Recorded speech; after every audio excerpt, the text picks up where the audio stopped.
pleasure of introducing Dr. Karen Royer. If you read a little bit in the weekly notification, I'm going to expand upon that a little bit. Karen originally grew up wanting to be in the CIA. She wanted to hunt out Russian spies, but the call never came. So instead, she went to Baylor and then transferred to UT, and she met her soulmate, Bud Royer, there. If that name sounds familiar, they own Royer's Round Top in Round Top, Texas, population 90, and have done that for many, many years, have been on many shows. Texas Country Reporter, you know, when Bob Phillips shows up to your place, you've made it. Today Show, Food Network. So after many years of being the original pie maker and the line cook for the cafe, Karen's heart was telling her to do something different, so she went ahead and studied. I can't even begin to tell you. She went back to school and got her BA in psychology from UT, her master's from A&M, magna cum laude, in educational psychology, as well as her PhD. And she received a second master's in social work from the University of Texas and a certification from the Bush School for International Affairs. So no slouch. You just thought she was making pies. As if that's not enough, she's written 2 books. And the CIA, they did call her 2 years ago, but her life is here. And so, lucky for us, her life is here. So we are going to now listen to The Courage to Create. Ladies and gentlemen, I introduce Dr. Karen Royer.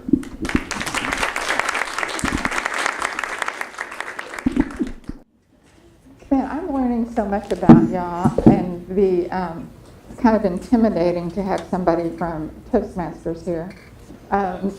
I mean, my ums and ahs, and so I'll do my best to eliminate those, but I can't promise it'll get all the way through. They make you do. Yeah, it's just the way we are.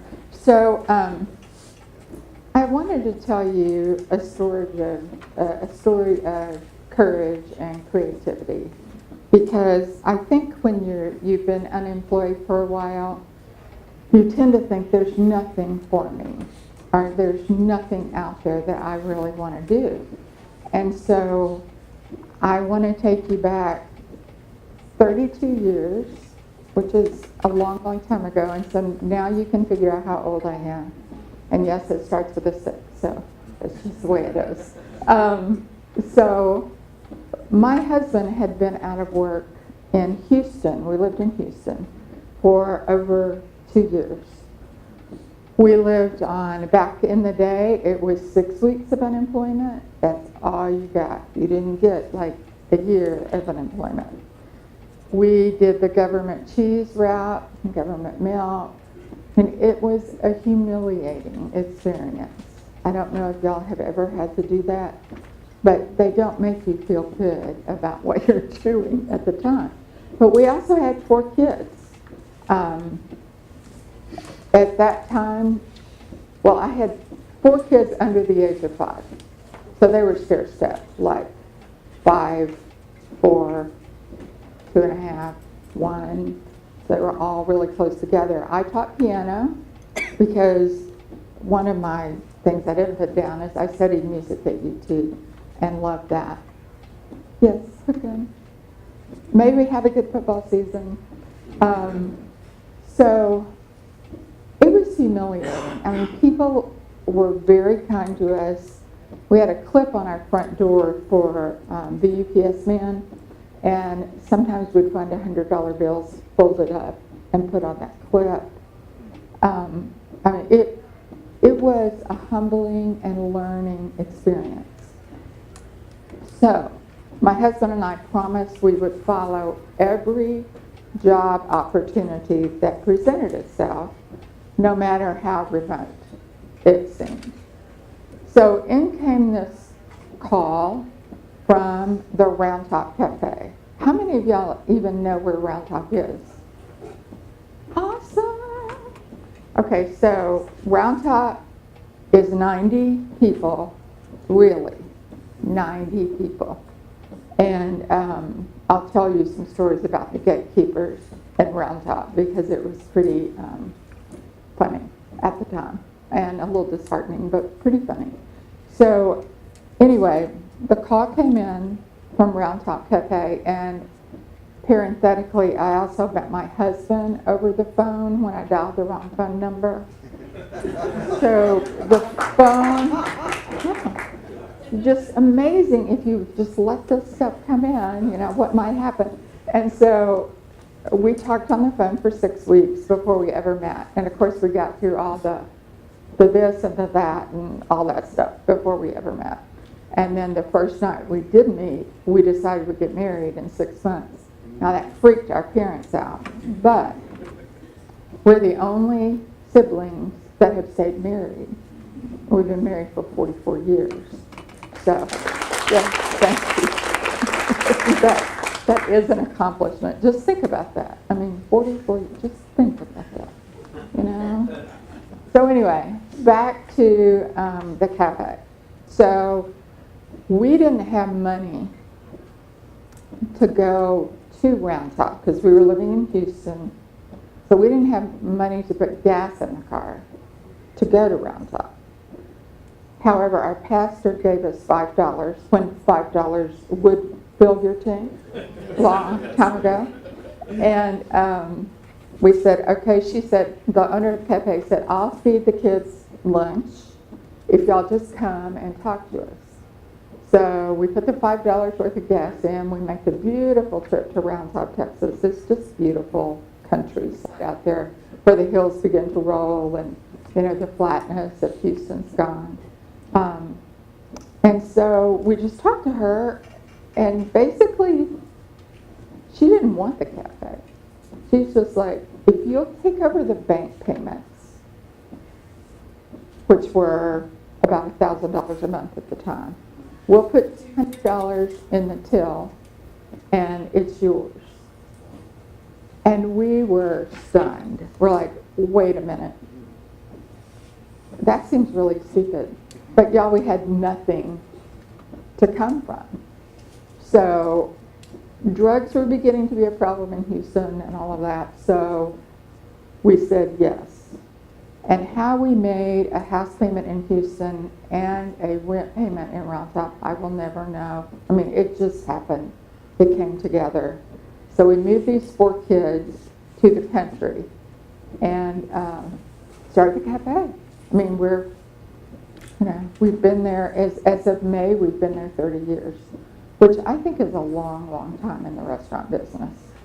So we got there, and the kids worked in the cafe for a long, and some of them still do, even 30 years later. So we moved into that community, and I'm thinking, I grew up in a small town. I grew up in Barnett, Texas, just down the way. I grew up in a small town, which was 3,000, 4,000 strong. I can get these people, I can win them over. Well, one day I went to the post office, and the mayor said, I want to introduce you to the other newcomer in town. I'm like, that would be great. And about that time, the other newcomer came in the post office because that was the gathering place. And she said, my name's so-and-so. I wanted to meet you. And I said, well, the mayor says you're a newcomer to town. How long have you been here? 12 years. I'm like, well, shoot. We have a long way to go. So I learned that there are gatekeepers to everything. We learned that Round Top people would come in the cafe only if we were giving them something. They asked for things, gift certificates, pies, and that sort of thing. So we had to accept that our audience was not the locals. And one night, my husband and I were sitting on the front porch of the cafe, which is kind of where you end your night, kind of reminiscing about the day and the people that came in, and John Q. Public and all of that. And then we looked at the parking lot, and it was full of cars.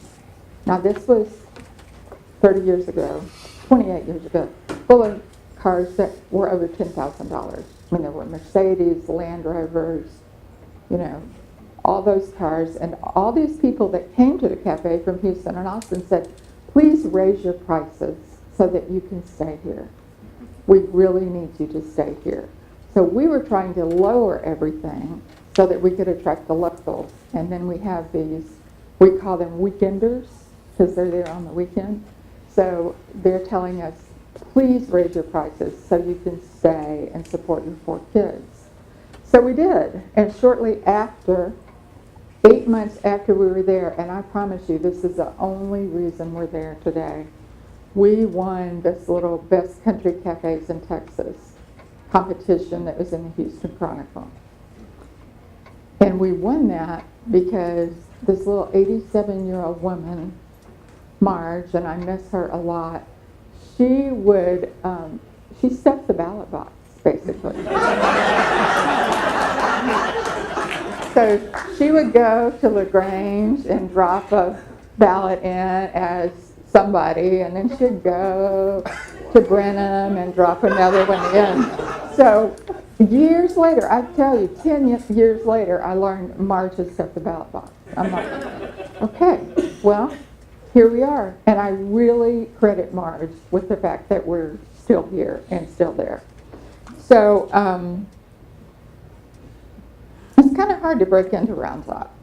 And I have to tell you, the cafe was just not for me at all. I'm an introvert. I need to be restored, and you have to be on when you own a restaurant. It's like you've got to be on. You have to be at your best. If you're sad or you feel negative, then it's going to come across your customer, and you're going to go, okay, wait, what happened to the happy Bud? Now, Bud is my superhero. He actually was going to come in with me today, but decided not to. So I don't know if you know Bud's persona, but it's huge. It's big. He's the pie man. He's legendary. You know, we took pies to the hurricane victims of Sandy. We have a Operation Desert Pie where we send pies to our troops in the Middle East, and then we get great pictures back of them cutting pie with their bayonets, you know, and kind of sticking it and go, here it is. You know, we have gotten to do some really great things, but I have always felt like Dolly Parton's feet in this relationship. You know, I'm sure her feet are nice, but they're overshadowed by other things. So I'm usually overshadowed by other things, and I really did want him to come in today. So we brought these pies, you know, for you guys to get later.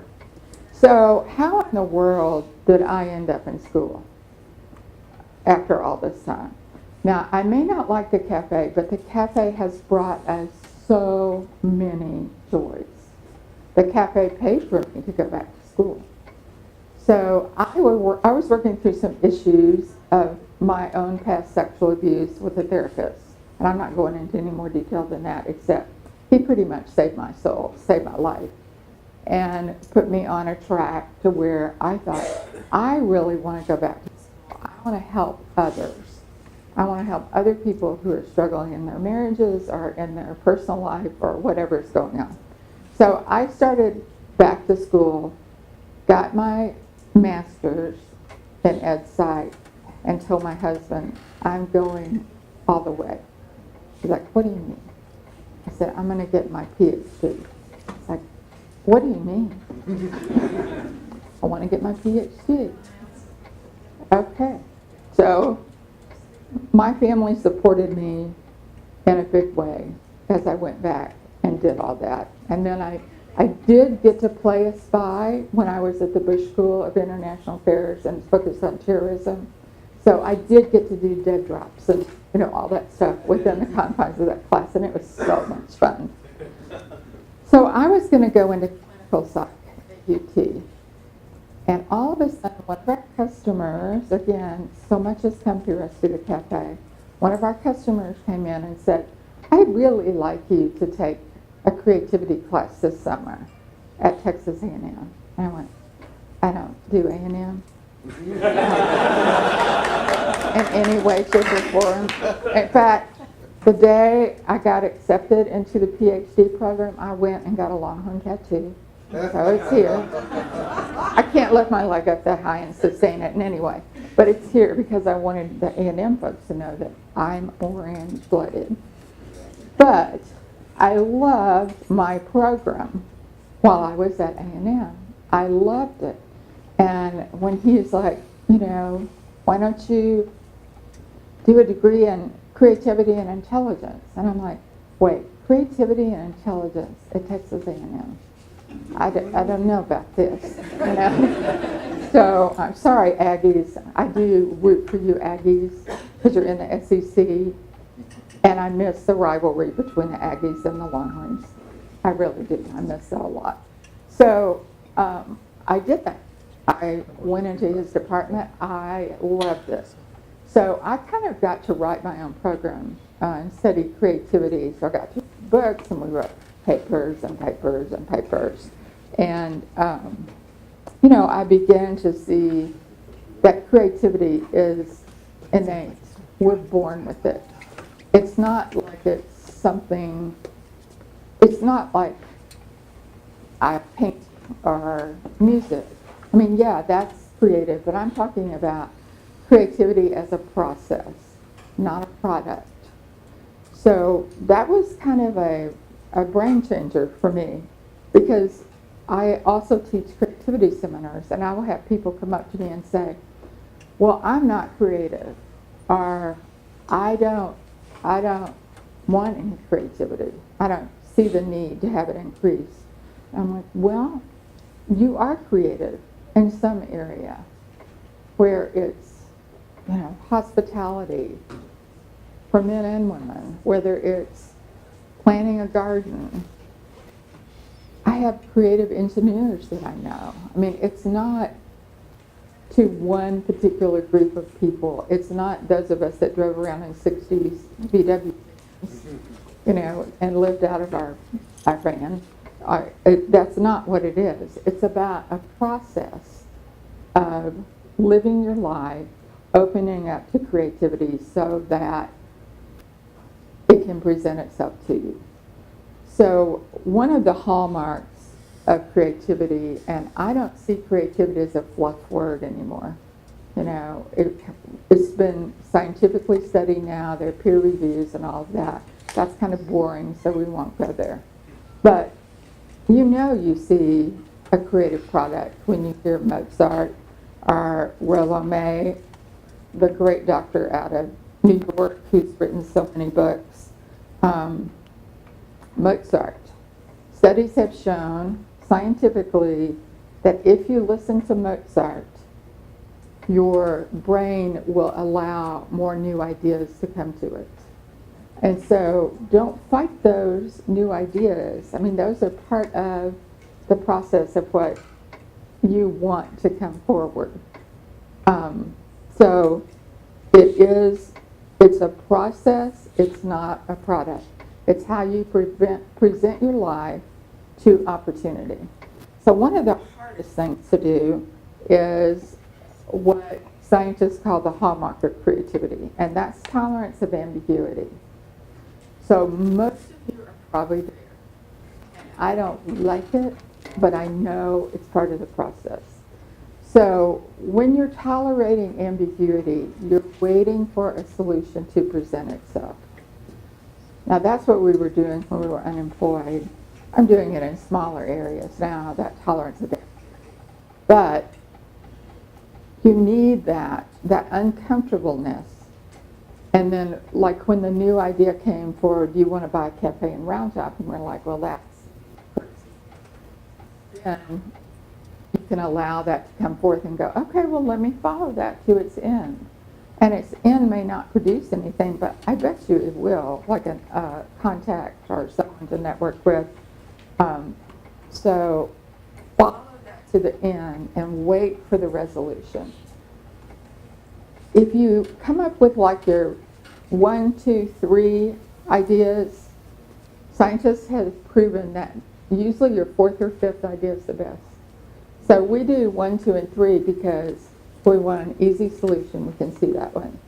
This one, a little more thought, like, okay, that might be a good idea. Then the third one, you're like, oh, probably not. 1 and 2 are better. But scientists say fourth or fifth. So that's a challenge to you, to look to that, wait for that fourth or fifth idea. In our case, we didn't have that choice. That was the only option available. So it was pretty clear that was where we were going. So sometimes I ask my clients to define what is creativity. And so I don't want to be up here all by myself because I'm going to ask John, what is creativity? What do you define creativity to be? And no wrong answers. We allow everything. So what would you say creativity is? Thinking outside the box. Yes, that's a good one. Feel a need? Yes, it's good too. Yeah, feel a need. Can y'all hear? I'm sorry. He said feel a need. Yes. I think it's a very primitive, basic, innate urge to express yourself. Ew, I like that a lot. An urge to express yourself. Because the truth is, you're the only you in the world. No one else can be you. So if you don't have or express your own creativity, your own being, we just won't have that. And what a sad thing. I mean, most of us are bound by fear, timidity. We just don't want to step out. What if I fail drives a lot of us. Well, what if you do fail? Then you've eliminated a possibility. So wait for the next one to come along. I just finished a book called Fail Often, Succeed Sooner. And then there was another book called I Hope I Fail. And that is not in our American culture. Because we're driven to succeed and it's got to be right the first time. And we're driven to work hard. Americans work harder than almost, I'm not going to say the hardest, but almost more than any other society. And we don't know how to take care of ourselves. We think that, I was taught, because my parents owned a jewelry store, I was taught that your value is what you make. So it's taken me a long time to kind of change that take. I am not valuable on what I make. I'm valuable just standing still. I'm enough. I don't know if you guys have encountered Brene Brown's work. She's a friend of mine, but she is so good at writing on the gifts of imperfection. And she wrote, I thought it was just me, explaining that our culture is really trapped by that idea of I'm not enough, just standing still. So if you don't hear anything else, I really want you to hear that. And the other question I want you to ask is, where is creativity?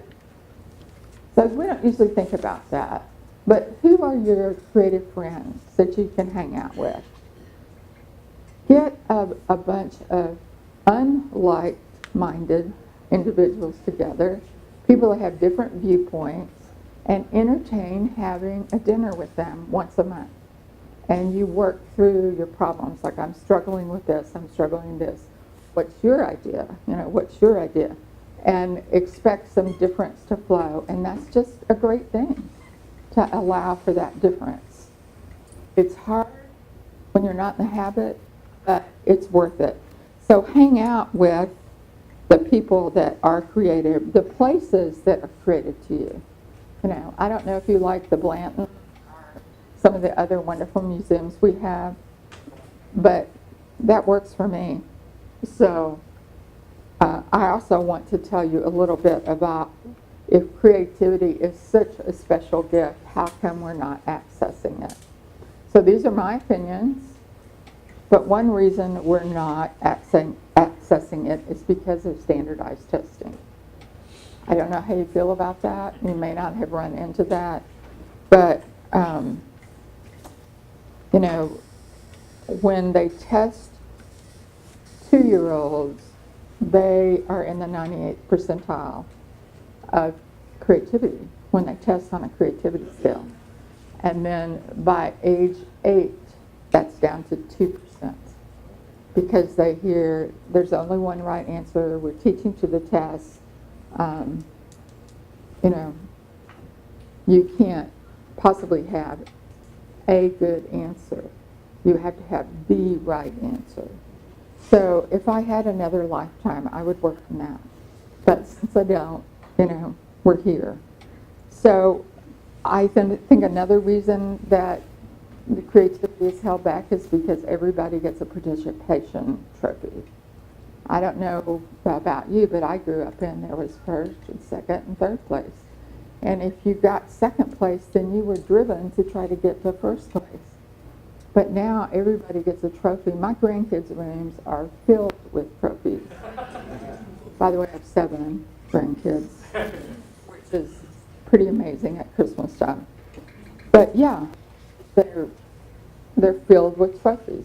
I, in my lifetime, got 1 trophy for home economics in Barnett High School in 1970.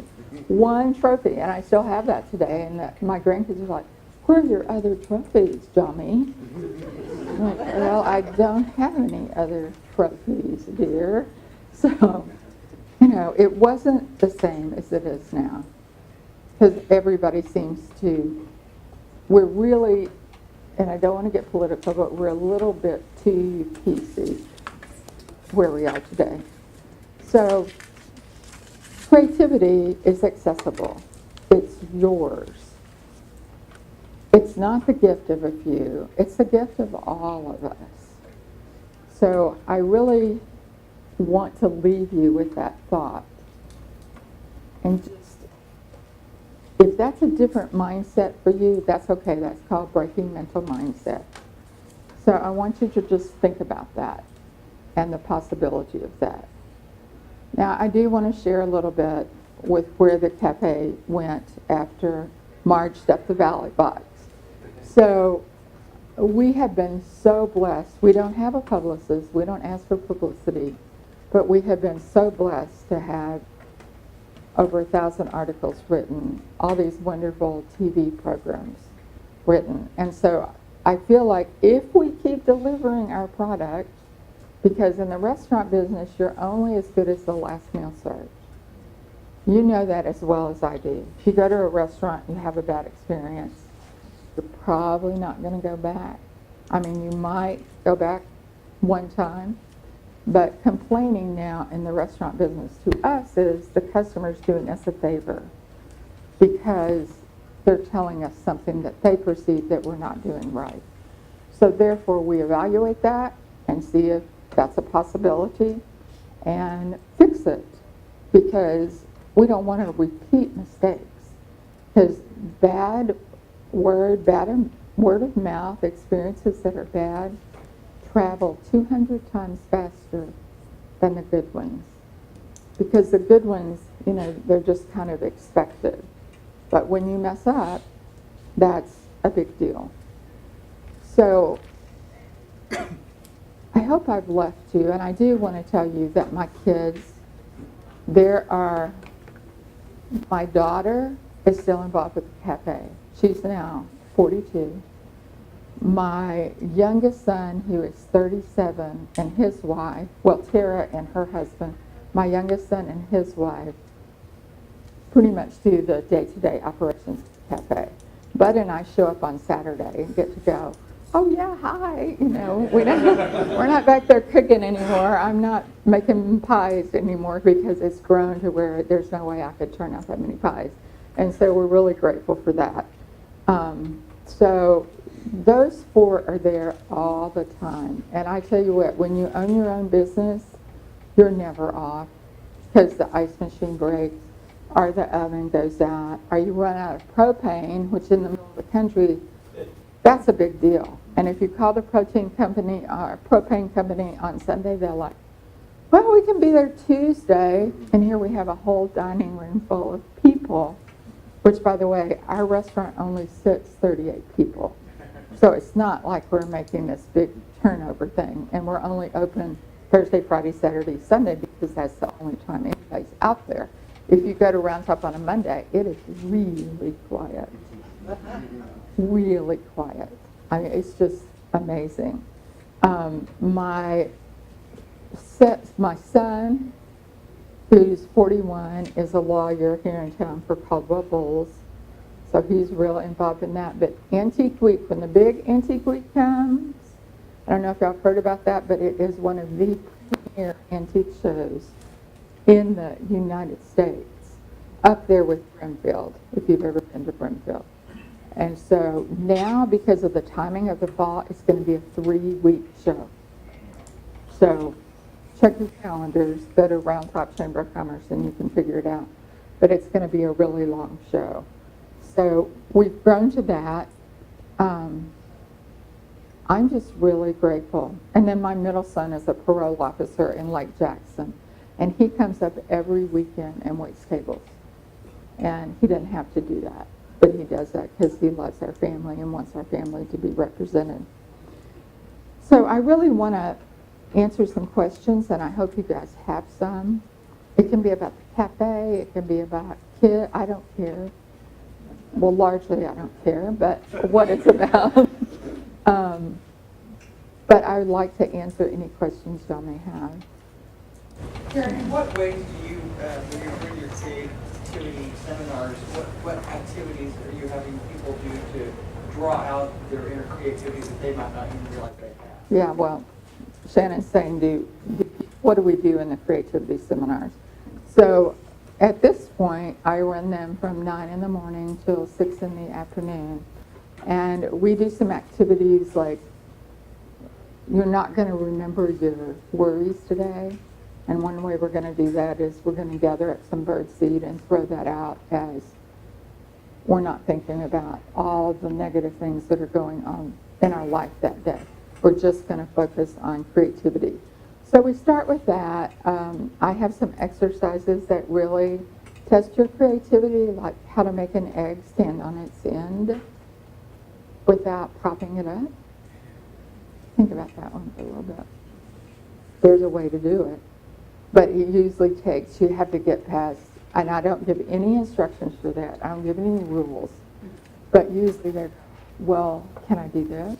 Can I do this? No. You can do anything you want, but you need to make it stand on its end.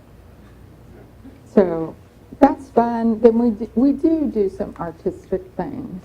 I have a canvas that the past 6 seminars have painted on, and we're just kind of watching it evolve every time.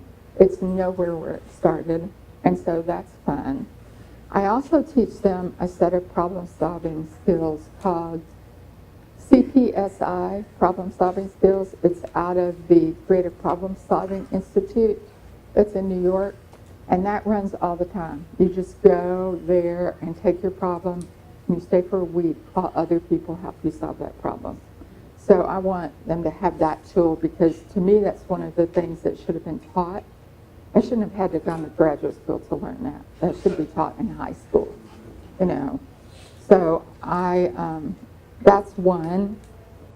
And teaching them the times to capture creativity, which is the bed, the bath, and the bus, for the sake of alliteration.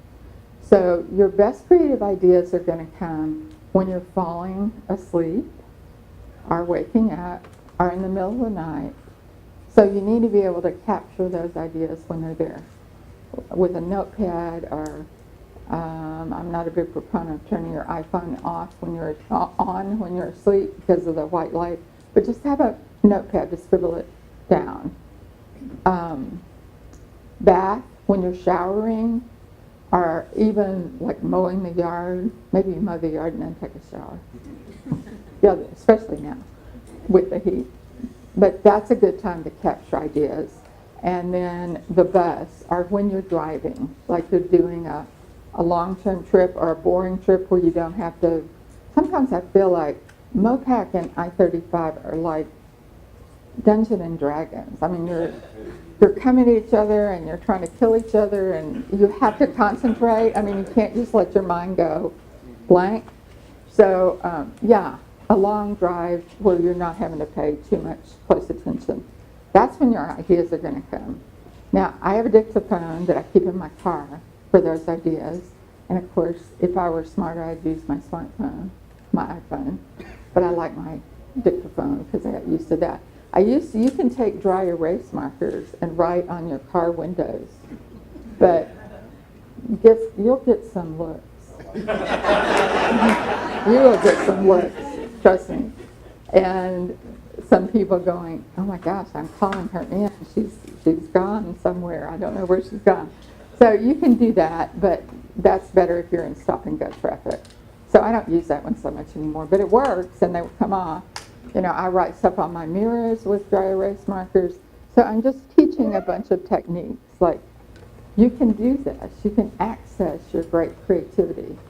Because if we hadn't counted on creativity, because the first thing we thought of was, what do people want to come to the country for? I mean, what do you think about when you think country? And to us, it was pies. So in the beginning, we had this little lady named Garda Sipzak. She brought us 3 pies a week. 3 pies a week. 2 apple and a buttermilk. And when we told her we needed to up that to 10, she's like, well, I don't want to work that hard. So we're like, okay. So then I became the pie maker. And listen, I used to think when I made a pie, that was an event.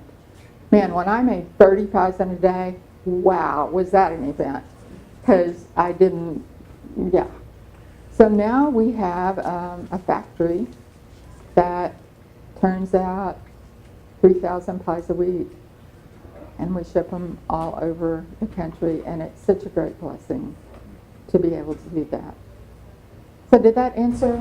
Yeah, also, I know you don't usually generally work with job seekers or, you know, if you're working one-on-one in your workshops, but in reference to somebody who's sitting in this room looking for work, how could they apply creativity to their job search? Oh, that's a great question. How could you apply creativity to your job search? Well, as I said, just, you know, follow every opportunity through. You guys that are so techy, you know, there's so much out there for you to look for that I don't know about.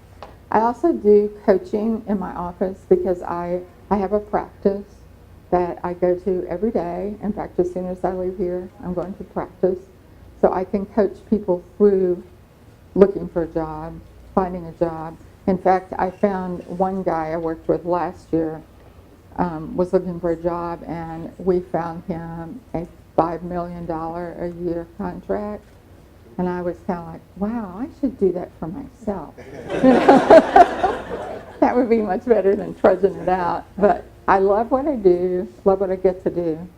So it would open up your mind, because the last seminar I had, there were 3 professional artists there. Now that's a little intimidating because they come to my house.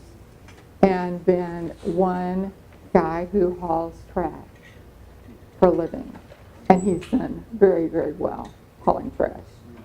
So I was a little concerned about both sides. You know, here are these professional artists that are in galleries all over the world, and then here's this trash hauler guy that I love. I love him. He hauls our trash. I love him. He shows up. So they both, from their own perspective, saw ways to incorporate creativity. Like the artist wanted to break out into a new way of thinking about their art. And so we worked on that. But Matt, who hauls trash, I haul Austin, that's him, came up with another inventive way to make his business more profitable by they have these pods now that you can put out, and then they can be picked up by a truck.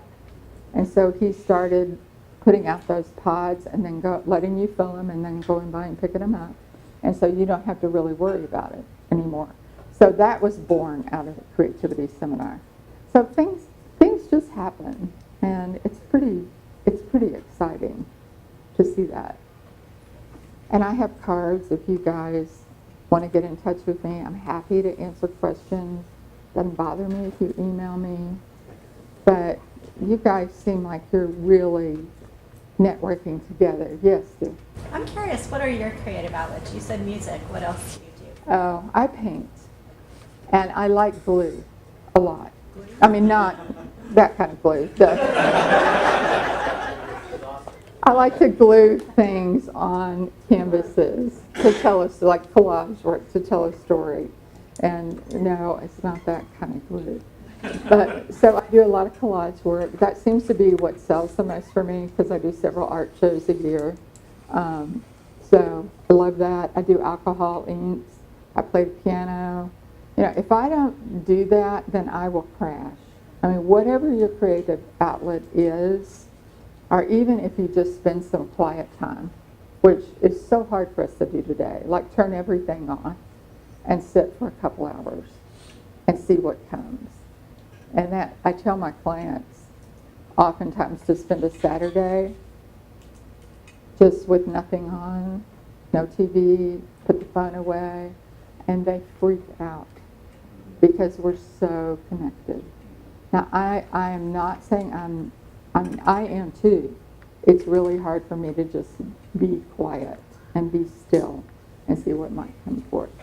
And my grandkids, you know, they keep me young. They do. Yes.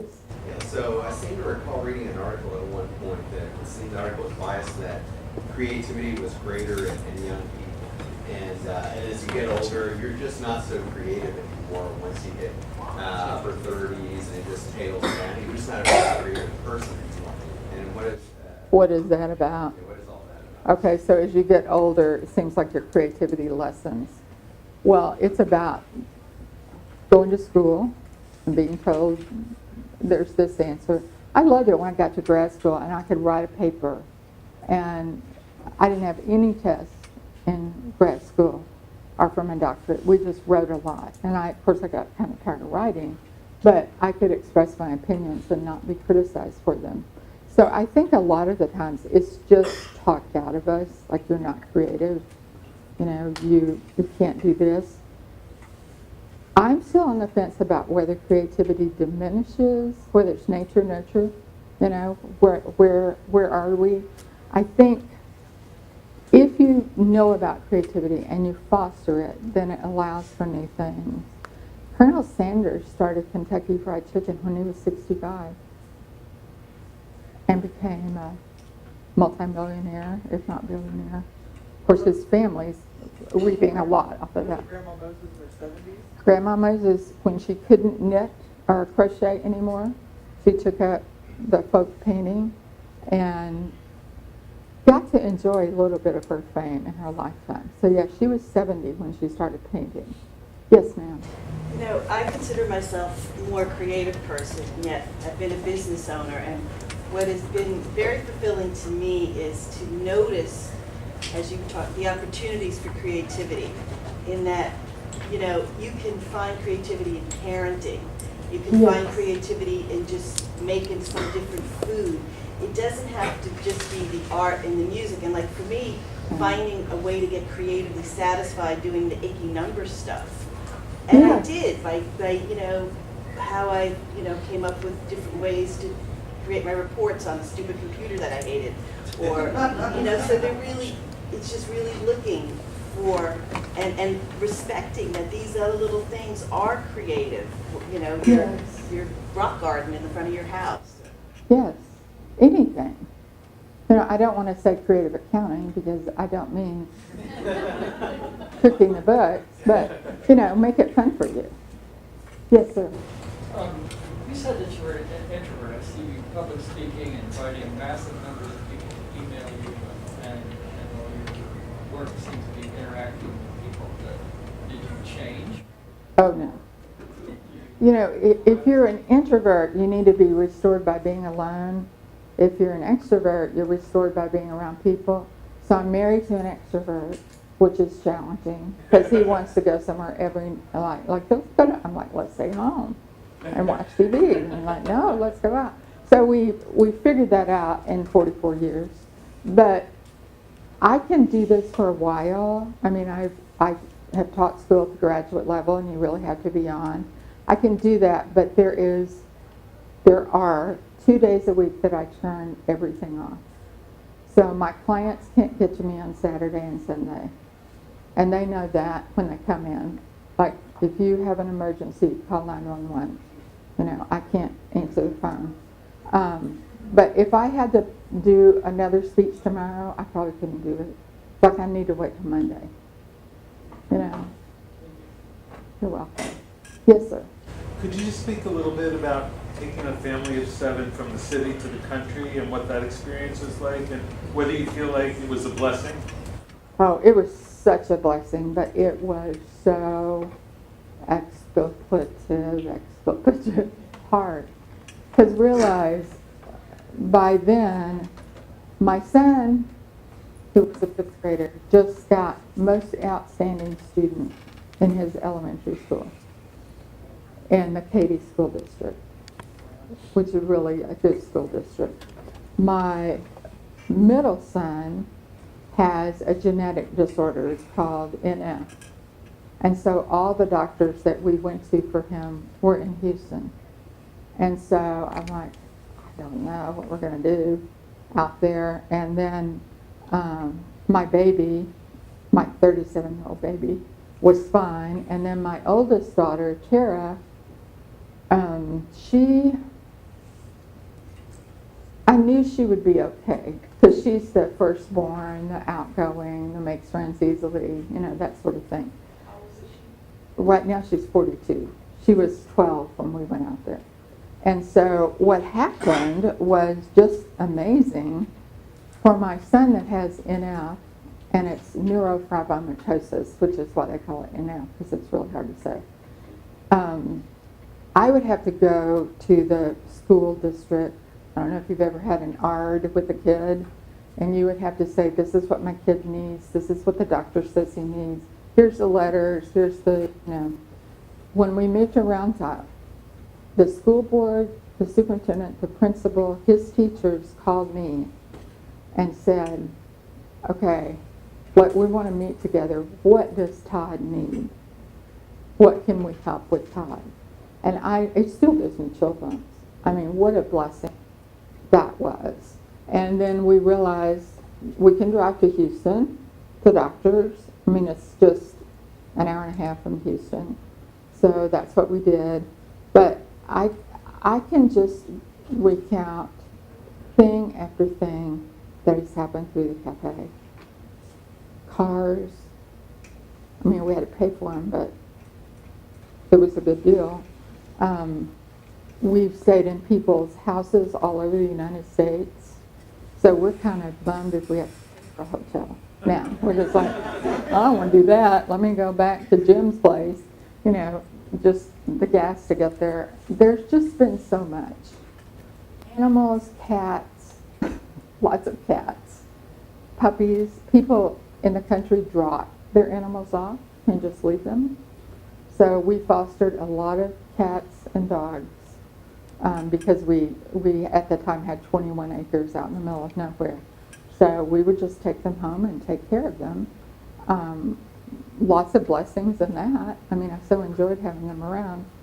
So relationships, you know, we often say the food is, it's not about the food, really. I mean, the food has to be good. It certainly has to be more than palatable in today's world. But it's about the relationships. The relationships last a lifetime. The food turns to, you know what, in 24 hours. So the relationships are important. Lawyers, oh my gosh, just lots. Everything, basically everything we have has come through that little restaurant. So yeah, we're very blessed and very grateful. I answered everything? Yes. I've written 2 books. We've written the original cafe book, which is now 20 years old. It's called Royer's Round Top Cafe, A Relational Odyssey. And it hurts my ego so much. But if you go to eBay, you can get one for $1. Yeah, it hurts. You're like, this was my baby. This was my baby. And here it is. So we buy them back from eBay at $1. They used to sell for 25. So, and then I wrote a book with a friend of mine called Random Thoughts. And I don't know, it's out of print, so I don't know if you can find that, but I am working on a 3rd book, which you will be able to find everywhere. Hopefully this time next year. Yes, ma'am. What was the biggest mistake you made? How did you recover from it? And what did you learn?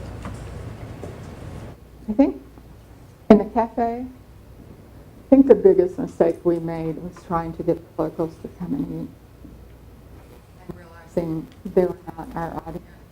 Because in Round Top, unless your grandmother is buried in the cemetery, you are not from Round Top. No matter how long you've lived there, doesn't really matter. You know, if grandma's not buried there, then you can't gain a footholding. That was hard to learn. So that night we sat out on the porch and went, okay, our customers are wealthy Houstonians and wealthy Austonians. So we're going to raise our prices so we can at least take something out. Because we realized we didn't have anything to bring into. So we had to be able to at least pay ourselves something. Now, fortunately, we could feed the kids. That wasn't a problem. And they got real spoiled, like eating salmon for lunch. And they still are. That's not a bad thing. I think they know good food. But I think the hardest thing to recover from was realizing we have to make money at this. We can't try to recruit someone that's not our audience. So make sure you're speaking to your audience as you're networking and you're looking out for opportunities. Speak to your audience. What was your biggest challenge in becoming accepted in the community? Well, your grandma is not buried there. They made that real clear. Now, it didn't seem to affect my kid. That was my biggest concern. My kids being in that school system, it didn't seem to affect them, except when it came down to voting for the senior, the senior favorites. My daughter was pushed out of that because the teachers said, no, it needs to be someone that's from here. Even though we'd been there 6 or 7 years, it needs to be somebody that's from here, that's been here, that represents Round Top. And so that was communicated to the student body, and so she was pushed out of that. So I was more concerned for our kids than I was for me. I mean, we go to work in the cafe, and it's our business, and we kind of don't pay attention to all the clutter. Fortunately, other people have moved into town now, so we're not the only ones to talk about. I will tell you, one hard lesson for me was I wanted to go to a conference in California, and so I was waiting on tables and saving money, and I would go to the bank to cash in my money, get a cashier's check or a traveler's check in those days. And the bank was here, the cafe was here, the post office was here. So I walked from the bank back to the cafe, over to that post office where so much happens in that community. And by the time I got to the post office, I was going to California to have an affair with some guy. So, if you're not doing something, they'll make it up. So might as well do a little.